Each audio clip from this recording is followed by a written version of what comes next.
Welcome everyone to section 2 in the Getting Started series. Now in this first video, we'll go over all the steps involved with starting and stopping an automatic transmission vehicle.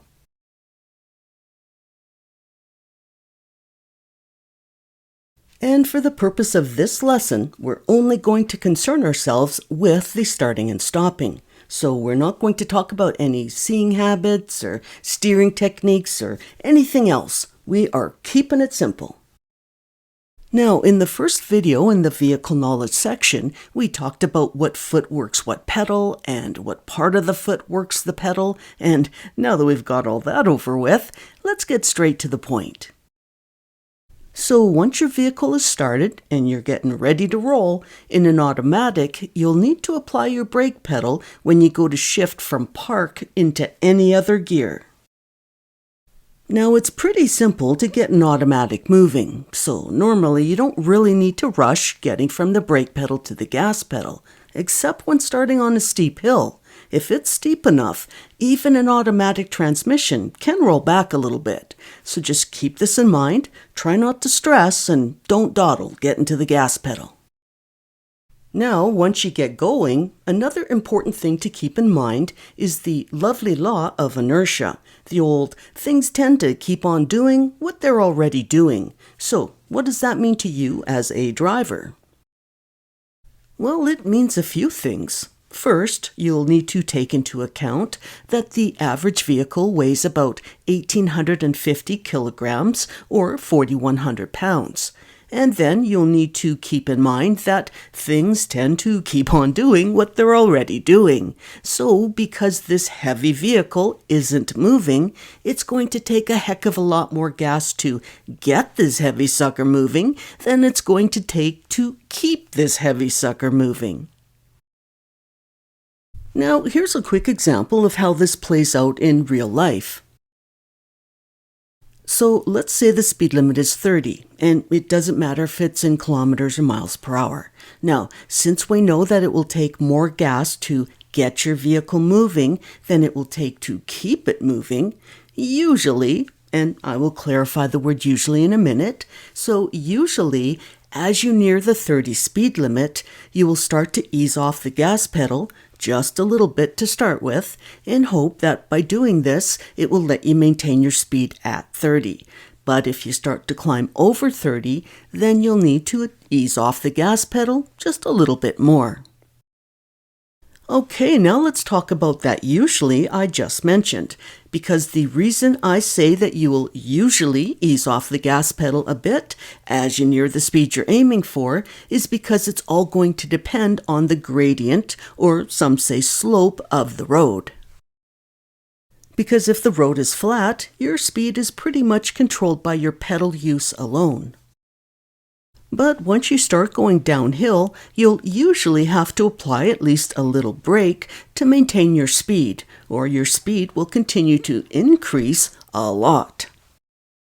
And if you're going uphill, you will usually have to increase the pressure on the gas pedal to maintain your speed, or it's just going to continue to decrease. So to summarize, starting off is simple. Just move your foot off the brake pedal and over to the gas pedal, and once you feel that your foot is touching the gas pedal, start to add steady, even pressure until you feel that you're getting close to the speed that you want to be traveling at.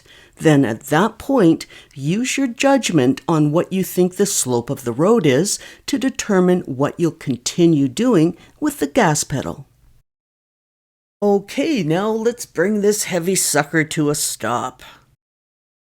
Now, coming to a smooth stop can sometimes take a while to learn. That is, until you learn this one little trick, and then it's super easy. Now, just like we talked about earlier, where you're going to ease off the gas pedal that tiny little bit once you've reached your desired speed, you're going to use that same method when coming to a stop. Because you're going to use a lot more braking power to slow your vehicle from a speed of 30 than it's going to take to slow your vehicle from a speed of 5.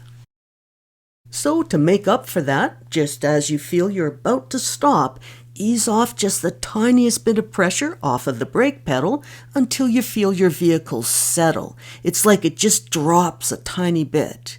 And you'll know what I mean when you feel it. And then push the brake fully down to remain stopped until you're ready to go. Now, in the Side Street Driving series, there's a whole section on intersection safety where I go into a lot of detail on how to come to a stop safely using all the tools that are in a safe-minded driver's arsenal: seeing habits, speed control, and communication.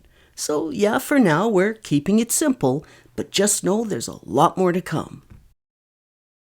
Okay, let's finish up by talking about where you should stop at intersections in side street and rural areas. So there's 3 places you should stop at an intersection, and they are in a specific order. So first off, if there is a stop line, then you must stop there first. And next, when there's no stop line, the second choice is you must stop before the front of your vehicle would enter into the crosswalk area.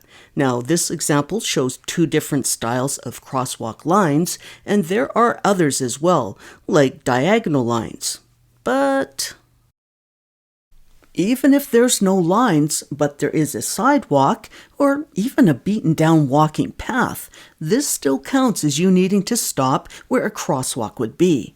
Because if someone walks up to the intersection on that path while you're waiting, you'd be blocking their way. So when there's no lines, imagine where the first crosswalk line would be and don't allow the front of your vehicle to enter into that area.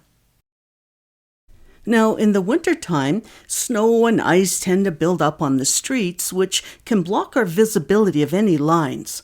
But as luck would have it, usually the pole of the stop sign tends to line up with the first line of the crosswalk, so you can always use that. But if it does seem off, then trust yourself and stop where you feel is appropriate. So whether there are lines or you're judging by sidewalks or beaten paths or possible stop sign poles, the moral of the story is you will stop, and then if you see no sign of a pedestrian, you have now done your duty. You have stopped. So as you crawl forward towards the edge of the road to see a little better, if there's no reason to stop, then you can just continue on your way. You don't need to stop a second time, unless there's a reason. And finally, when there is no stop line and no sidewalk, walking path, or crosswalk lines, then your third choice is to stop so that the front of your vehicle doesn't go past the edge of the street. So to recap, it's first at the stop line, second before the beginning of the crosswalk area, and third before the edge of the street. And that's it. We are done talking about starting and stopping an automatic transmission vehicle. Now, if you're planning on driving a manual transmission vehicle at any point, or even if you're just curious about what that's all about, I'll see you over at the next video in this section, 2-1 Manual Transmission Clutch Work. And before I let you go, if you found this video helpful, then please help me keep these videos flowing by simply liking this video and subscribing to this channel.